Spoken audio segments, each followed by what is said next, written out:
大家好，今次個 video 咧最主要就講翻 ACU 有個新嘅 firmware upgrade。咁你見到我哋已經係接駁咗個 flow meter， 另外我哋都揾到一隻係 pressure sensor。你會見到喺嗰個 ACU console 度咧，咁同上一個 version 咧就冇分別嘅，但係最主要咧就多咗3個 function 咯，一個叫做 Wins Device Monitor、System Setting 同埋 System Information 嘅。咁首先你見到喺嗰個 Wins Device Monitor 咧，我哋都已經區分翻喺有 Modbus 啦、Analog Value 啦、flow meter 同埋個 pressure sensor。咁你見到咧，如果我入到個 Modbus 度嘅咧，如果接咗 Modbus device 咧，就會顯示翻有 Modbus 嘅 information 裏邊。另外你見到 Analog Value 咧，就會包括就係0至20嘅 mA 啦，同埋個0至10伏。你會見到而家我 adjust 個電壓咧，你會見到嗰個 value 咧係會 adjustment 嘅。咁大約就5秒咧就會 refresh 一次嘅。OK， 咁如果我接翻落去個0至20 mA 咯，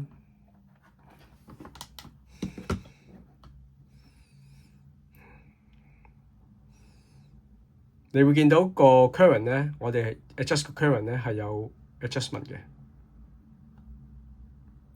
咁大約5秒咧就會 refresh 一次㗎啦。好，咁至於個flow meter 同埋 pressure sensor 咧就會顯示喺呢度。你會見到我哋已經接咗個 flow meter。咁其實依條數咧，其實我哋就係攞翻咧喺佢本身手機 apps 裏邊咧，佢有個叫做 simulation 嘅。我哋咧就最主要就 adjust 翻佢個 frequency 啦。譬如我而家改個 frequency pulse frequency 咧，就係1個 pulse。咁放翻落去，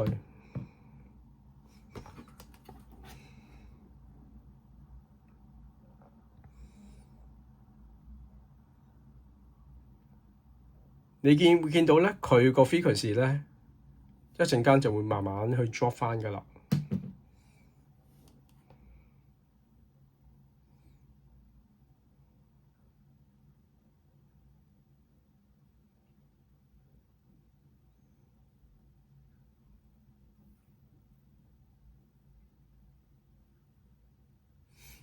係啦，咁呢個佢就會係慢慢 drop 翻，你會見到，所以就嗰個 flow meter 我哋係做到出嚟嘅。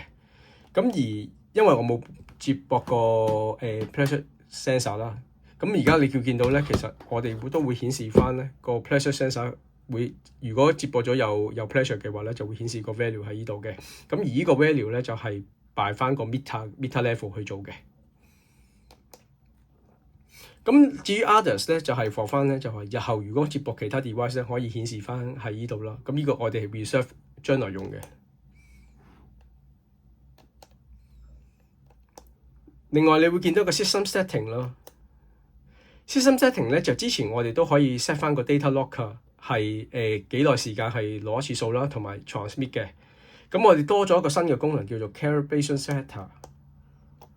因為by 翻 experience 啦，因為喺個 voltage 啦、current 啦、0至20同埋0至10伏咧，有機會喺現場咧可能同實際個 value 有 variation 嘅。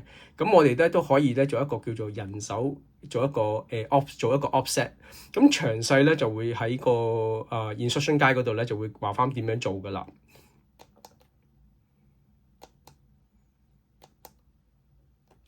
咁最後你會見到一個 system information 啦。